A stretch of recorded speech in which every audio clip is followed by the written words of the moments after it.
No. Bueno, Hola, hola, flaco, gracias. Saludos a todos. saludos, Fer, saludos, Fer. Bueno, flaco, buenas tardes y muchas gracias por sumarte a esto, lo que es Yo Aprendo en Casa, conectando balonmano. Gracias por tu tiempo, por tu disponibilidad de sumarte a estas charlas también para difundir y acompañar un poco lo que es el balonmano en este tiempo difícil que estamos pasando de cuarentena. Así que bueno, gracias por sumarte, gracias por estar con nosotros. No, gracias a vos por la invitación. La verdad que es un placer hablar de lo que tanto nos gusta en esta época en la que nos tenemos que quedar en casa y compartir un rato con amigos, unos cuantos veo conectados, así que es un placer. Son charlas de café que hemos tenido varias veces, un poco discutir lo que tanto nos apasiona y lo que por ahí aprendemos entre todos, ¿no? Bien, antes de empezar con la temática del sistema defensivo y sus variantes del 5-1, bueno, te voy a empezar a hacer una charla que se las vengo realizando a todos también. ¿Cómo fue tu iniciación al mundo del handball? Eh, es un deporte que empecé a jugar de grande, no a los 15 años. Yo jugaba al básquet y hice un poco de judo, pelota paleta. La verdad que hacía fútbol, hice un poco de todo hasta que en Viedma vino un cubano de la mano de Luis Auski y, y bueno, en un intercolegial era un pibe alto, tenía 15 años, medía un 84, 83. En ese tiempo no había jugadores altos. Y me llevó a entrenar, me fue a buscar a casa, me empezó a apasionar, me encantó y nunca más dejé de jugar y después de dirigir, ¿no? Arranqué en Villa Congreso, hice las inferiores en Villa Congreso y en el 96 armé en el Instituto de Educación Física, cuando empecé la carrera de profesorado, armé los equipos de varones y mujeres en el instituto y bueno, empezamos a jugar y después, en el 99, 98, empecé a jugar en Goliad, de la mano, fui de refuerzo del Club Nacional y dirigí a Walter Robles. Hasta el 2002, 2003 jugué en Goliad y en el 2002 estaba estudiando, último año del profesorado.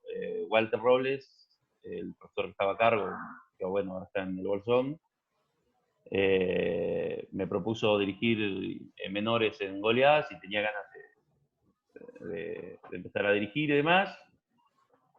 Acepté la propuesta, me acompañó, me enseñó, me controlaba las clases, debatíamos un poco y me apasionó dirigir. La verdad que era algo que no había hecho nunca y que en el último año de la carrera del instituto le encontré un gustito a dirigir bueno, que lo puedo hacer gracias a Dios hasta el día de hoy.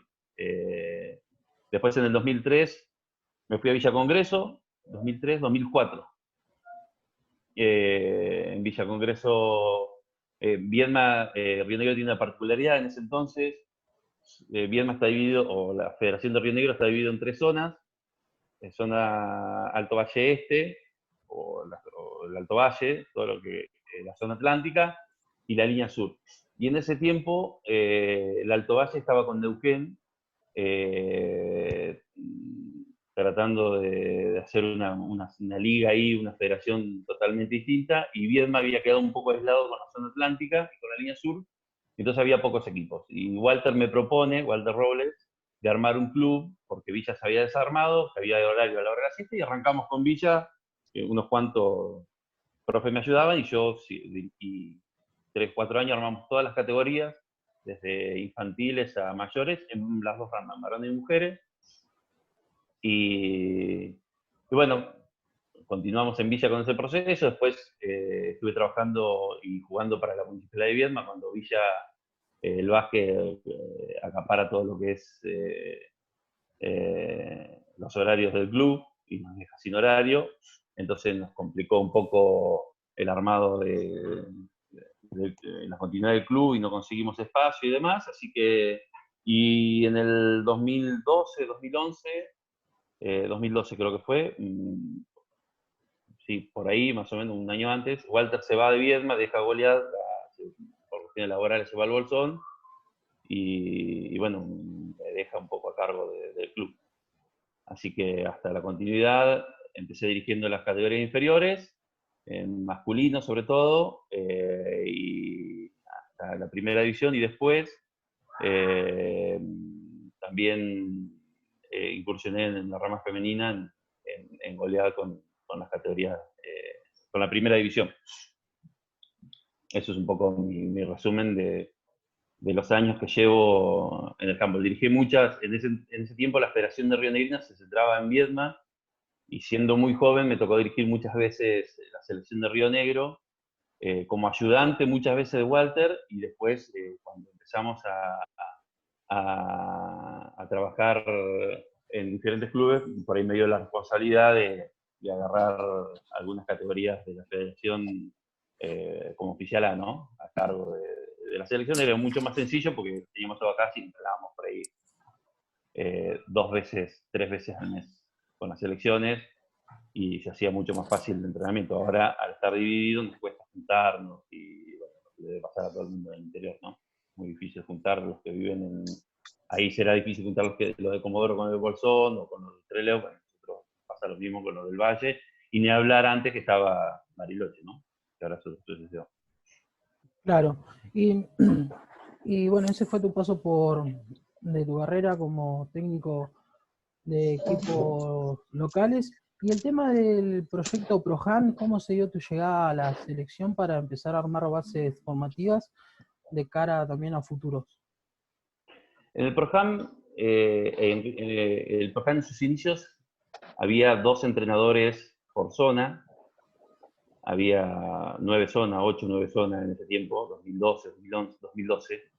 En Río Negro, en la rama masculina, estaba Río Negro, Neuquén, La Pampa, y no, no, porque estaba Silva.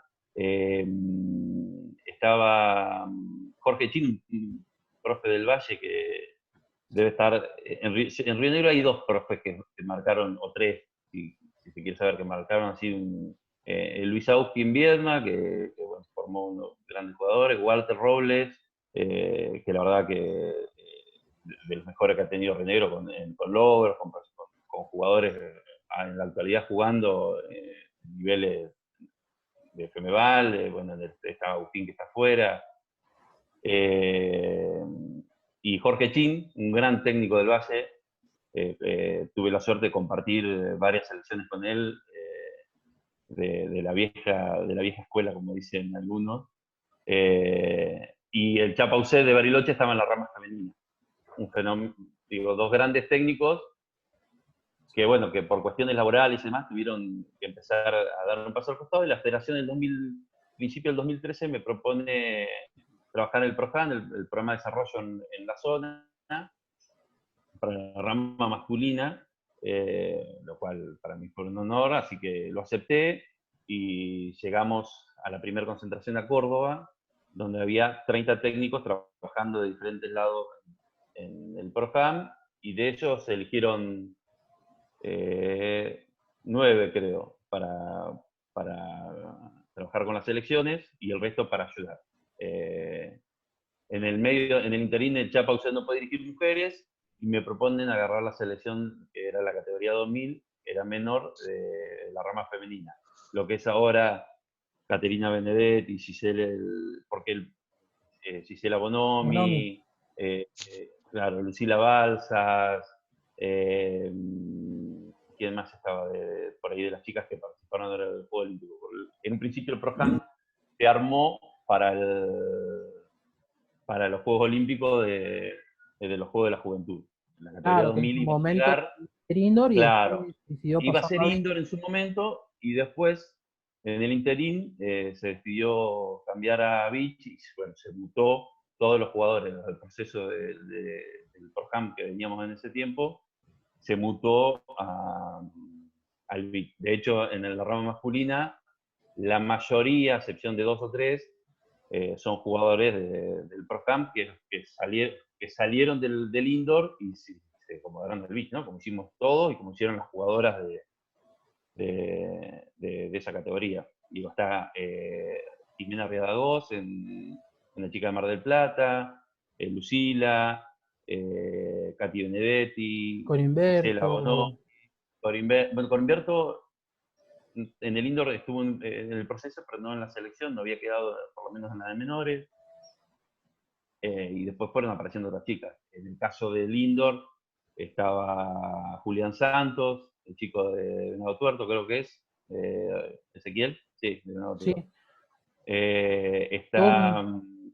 Tommy Páez, que es de acá de Viedma, Ale Novillo, Ale Novillo de Mar del Plata, digo, hay muchos chicos, de acá de Entre Ríos. claro, el chico de Entre Ríos, hay un chico Los también de chicos de ahí, Neuquén. Diego de Avalnor, los chicos de Neuquén, El hay chico muchos de chicos San que Juan. surgieron, el chico de San Juan, el chico de Gaudinot, el chico de Chajarí. Creo que fue un acierto el proyecto. Creo bueno, que esa mutación nos llevó a por ahí a tener una tirantez en los jugadores, porque de hecho los jugadores que jugaban en el beach no podían entrenar en indoor, porque iban a jugar un juego olímpico, estaban bien, pero bueno, la verdad que capaz que hasta se hubiese podido echar algún tipo de entrenamiento y no perder un año de indoor. Porque de hecho en masculino hoy no sé cuántos jugadores están de esa camada de beach jugando al beach y no al indoor. Por ejemplo, Tommy Páez no jugó más al beach, Julián Santos tampoco, Alejo está ahí, digo, Agustín Iglesias dejó el beach, este tío de Vicente López, creo, sí, si no me equivoco. Hubiese sido bueno por ahí tener alguna posibilidad de que sigan, aunque sea una vez a la semana, entrenando indoor y no perderlos, ¿no? O sea, perdiendo un año de laburo, le dedicamos 4. Y bueno, y después de esa camada de menores, volví a interactuar en la rama masculina y tuve la suerte de dirigir menores y después cadetes, sobre todo en la categoría 2002, que hoy son... Junior de primera, me parece. No, juveniles de Juvenil de segundo. segundo. Juveniles de segundo. Algunos llevó Fer el año pasado al Mundial de Juvenil, el caso de Tincho Yun, de Barcelona. Y la 2002-2003 fue la camada que más seguimos de las menores, ¿no? Porque la idea del Forjan era, vos tenías las 2002 de menores, pues tenías las 2003 que eran el siguiente año de menor, y después pasabas, cada 2 años rotabas y ibas a la de cadete, así le dabas continuidad al proceso de los chicos, y esta conexión que había, y de poder trabajar con ellos desde su casa, a través de WhatsApp, a través de internet y demás, un poco lo que estamos haciendo ahora en la cuarentena, y poder interactuar y trabajar sobre la parte física, bueno, que un poco era lo que hacíamos, más allá de que cada uno en su club trabajaba un poco no, bastante más de lo que lo podíamos tener nosotros. Hacíamos concentraciones en las zonas y después concentraciones nacionales o encuentros nacionales donde arrancábamos con 30 chicos hasta llegar a los que quedaban dentro de la selección, que eran 16, ¿no? Y después seguíamos logrando con los otros 14 que quedaban. ¿No? Que los 14 que los dejábamos afuera no se trabajaba más, porque de hecho muchos que no jugaron en menores jugaron en cadetes, siguieron en el proceso, y de las 2000, por ejemplo, Tomás Páez el año pasado, Fernando lo llevó al Mundial de juveniles de Macedonia. Y él de menores no quedó, y en el primer año de cadetes no quedó recién en el segundo año de cadete, pero bueno, fue un proceso de casi 3 años hasta que pudo quedar entre los 16 de la primera selección, que salió campeón en Paraguay, me parece, sí, en Paraguay, y después fueron al Mundialito de Francia. En algún momento, la categoría 2000, como era bancado por el ENAR, tuvo bastante apoyo económico y fueron a la U19, creo que fue, U19 era, que se hacía en Francia, no, U17, que se hacía en Francia, y esos chicos fueron Joaquín Aravena, Alejo, toda esa camada de indoor que después algunos jugaron al beach y fueron al mundialito de indoor. La verdad que era un gran proyecto. En sus inicios no había coordinación entre las selecciones adultas y juveniles y junior. El ProHam había coordinadores de la rama masculina y de la rama femenina, entrenadores de base, entrenadores regionales, y faltaba esa conexión entre los adultos, juveniles y junior con los coordinadores, como muchas cosas que pasan en nuestro deporte, egos, modelos, diferencias, como quieran llamarle, que no permitió en su momento una coordinación un poquito más fluida entre estas categorías. La llegada de Fer, que se preocupó por saber lo que era el proyecto, que cuando digo Fer es Capurro, ¿no? Que nos llamaba, nos preguntaba, fue a un sudamericano, el que jugamos en Mendoza, sudamericano de cadetes, nos siguió toda la semana, trabajaba con los chicos, nos pasaba fundamentos, hacia dónde teníamos que apuntar, y lo hacía por una cuestión creo que de afinidad y de que le interesa el desarrollo del handball. Pero en sus inicios la verdad que nunca tuvimos esa relación que queríamos tener, porque estábamos preparando jugadores para los juveniles, ¿no? Lo ideal hubiese sido que el proceso de los 4 años sea coordinado por el técnico de mayores y de juveniles para que, porque de hecho laburamos para ello. Sobre todo nosotros los interiores, cuando digo sin ánimo de ofender a nadie, digo, nosotros en el interior nos cuesta el doble llegar a vestir una selección, a trabajar, o como sea, porque las distancias nos matan, porque a los chicos ir a entrenar a Buenos Aires les cuesta el doble, y encima que les cuesta el doble pueden ir una vez o una semana por mes por la escuela y demás. Entonces, el laburo que hacíamos nosotros previo de esos 4 años era tratar de equiparar al jugador para que cuando llegue a Buenos Aires en la categoría juvenil no se sienta no se sienta diferente, porque primero para que conozca a los jugadores, que vengan de un proceso, que sean todos de menores, y segundo, en cuestiones técnicas, nosotros nos cuesta mucho trabajar en los clubes por los horarios que tenemos y por la disponibilidad de las canchas, bueno, un montón de cosas que por ahí en otros lugares no pasan, ¿no? Porque, por ejemplo, todos decimos sí, pero la cancha nosotros, si no tenemos un techo, no entrenamos. Muchos de nosotros, si no estamos bajo un techo por las condiciones climáticas que tiene el sur y demás, nos cuesta entrenar en un playón. River Plate entrena en un playón, digo, hay muchos clubes de Femeval que entrenan en un playón, hay muchos clubes de Mendoza que entrenan en un playón, Godoy Cruz entrena en un playón, y tienen resultados y siguen trabajando, pero bueno, las condiciones climáticas son otras. A nosotros, entrenar en una cancha, conseguir una cancha 40 por 20 para entrenar es difícil, y conseguir horarios en una cancha que no sea 40 por 20 es más difícil todavía, porque está copado por el básquet, porque está copado por el fútbol, por el futsal, por un montón de cosas que nos limita los horarios para trabajar, ¿no? Entonces, era un poco la idea en su momento de que el jugador cuando llegue juvenil y pueda entrenar en una selección de juveniles preparándolo para un mundial, se sienta en igualdad de condiciones, y si no, no le cueste tanto igualar las condiciones de los jugadores, ¿no? Totalmente. Un poco la idea fue esa del ProHam hasta el año pasado que cerró el proceso, era ProHam 2020 o 2020, como decíamos nosotros. Pasé por las cuestiones técnicas. El año pasado los coordinadores del proyecto renunciaron al proyecto, me tocó asumir como coordinador en una etapa muy complicada, donde fue muy difícil trabajar con las inferiores. Todos saben que íbamos a las menores, que no íbamos, que íbamos al cadete, que no íbamos, que un día íbamos, que el otro día no íbamos. Todo un desmanejo o un mal manejo de la situación llevó a que en determinado momento se decidiera viajar y bueno, parte de ese viaje fue asumido por los padres y parte por la Confederación.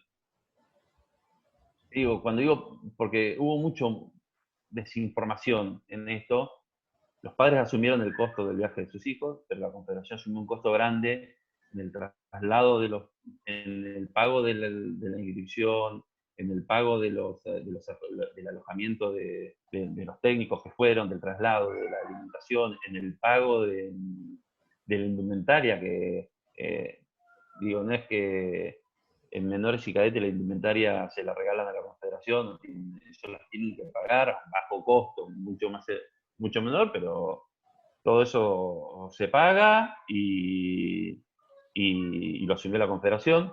Pero bueno, en su momento costó mucho viajar, nos costó armar las selecciones porque fue muy cerca de la fecha del inicio o la confirmación de la selección, del viaje al sudamericano, con el conflicto que había en Chile en ese momento, no sé si recuerdan, porque ahora estamos con la pandemia, pero Chile el año pasado estaba muy complicado y el sudamericano de cadetes iba a ser en Chile. Entonces Mendoza tuvo que armar un sudamericano en una semana.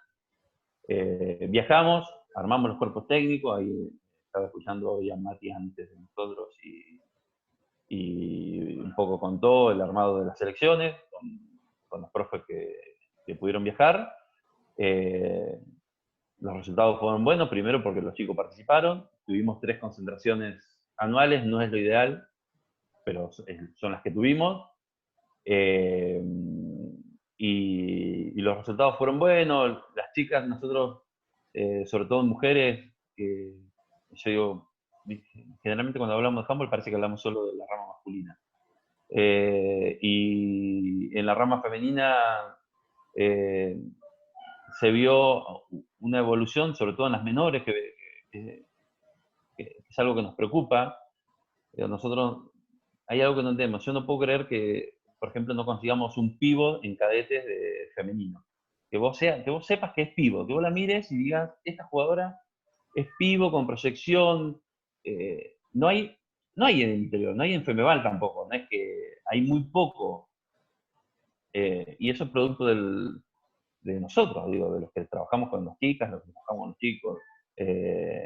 Y creo que dejamos 30 jugadoras en una base. Nosotros armamos base, después se la pasamos a los técnicos de juveniles, de junior, de juveniles, de junior, las que nos piden, de adultos no, creo que no nos pidieron nunca hasta ahora un dato no creo que, y no corresponde.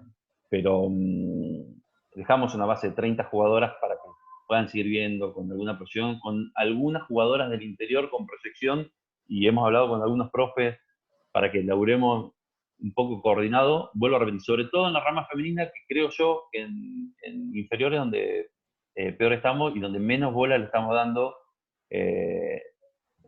los profes, ¿no? Nosotros, o los profes que por ahí estuvimos en el proceso de desarrollo. A mí me cuesta, capaz que veo muchas chicas conectadas, creo que y algunos profes que sé que laburan con la rama femenina, y creo que es una cuenta pendiente que tenemos, el handball en las inferiores en la rama femenina. No lo trabajamos como con la misma gana, o no sé si es la gana, con la misma pasión que hacemos con la rama masculina, los que tenemos 2 ramas por ahí. Y cuando recorres y cuando tenés la posibilidad de viajar, te das cuenta que es súper necesario, que hay chicas muy, muy altas en el interior del país, hay chicas muy, muy aguerridas, con muchas ganas, y nosotros, lamentablemente, había una zurda, veo algunos conectados de Bahía, la zurda de Bahía, lo que le costó llegar a la selección,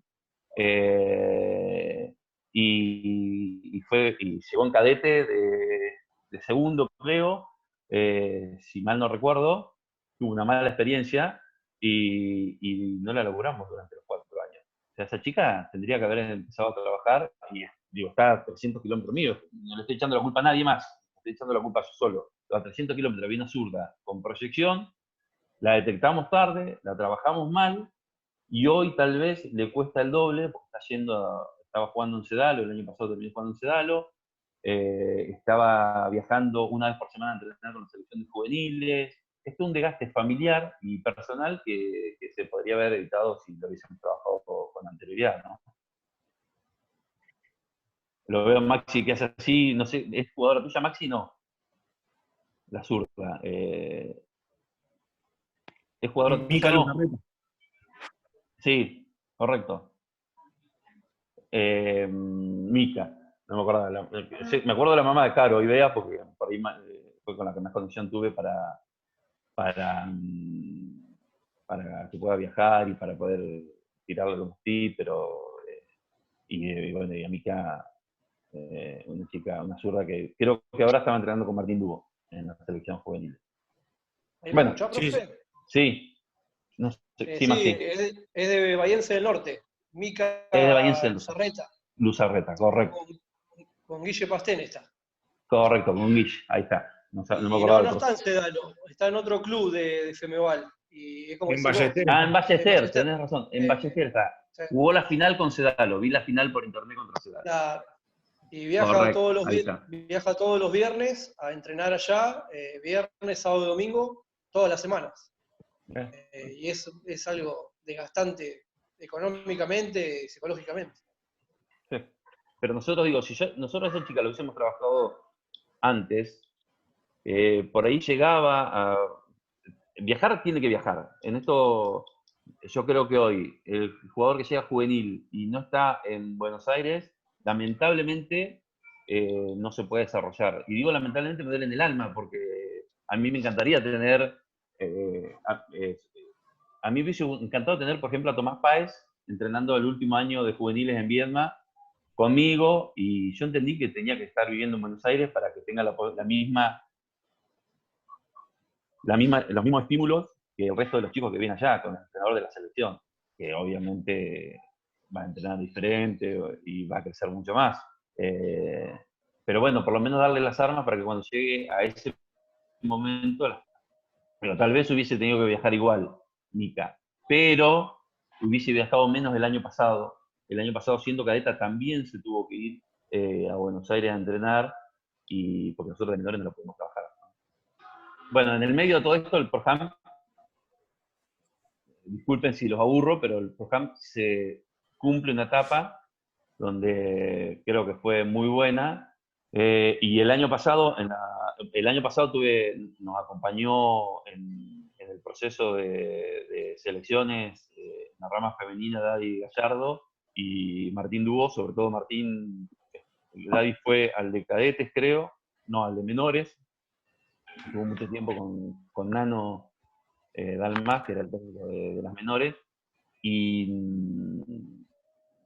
Martín con un día, 2 días con menores, y después con las cadetas, que algunas venían trabajando en los entrenamientos juveniles, y en ese interín Fernando deja de dirigir juveniles y junior, estaba ahí, y aparece Guillermo Milano a ayudarnos en lo que es menores y cadete masculino. De hecho, Guille viaja al sudamericano de cadetes que se hizo en Mendoza, y bueno, y nos auspicia de coordinador o de interacción entre los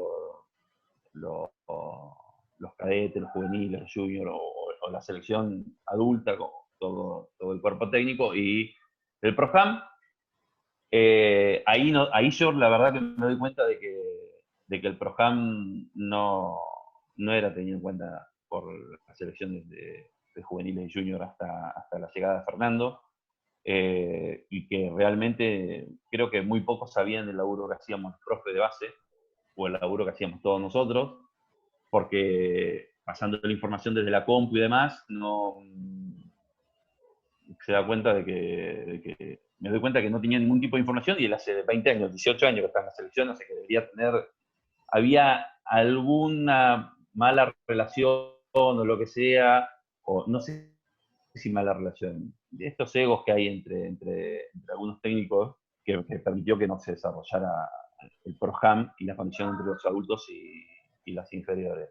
Así que en ese interín nos pusimos Guille, la confederación quiere armar algo de desarrollo, y lo pone a Guille a cargo del armado. Empieza a indagar, a trabajar, qué sé yo, y arma un proyecto que se presentó el año pasado en la reunión, en la asamblea de la confederación, muy parecido al ProHam, un proyecto de desarrollo mucho más ambicioso, con 3 profesores por zona, uno de los profesores que sea un preparador físico para hacer la parte física, y coordinado con el de juveniles, el técnico juveniles junior, para que puedan trabajar en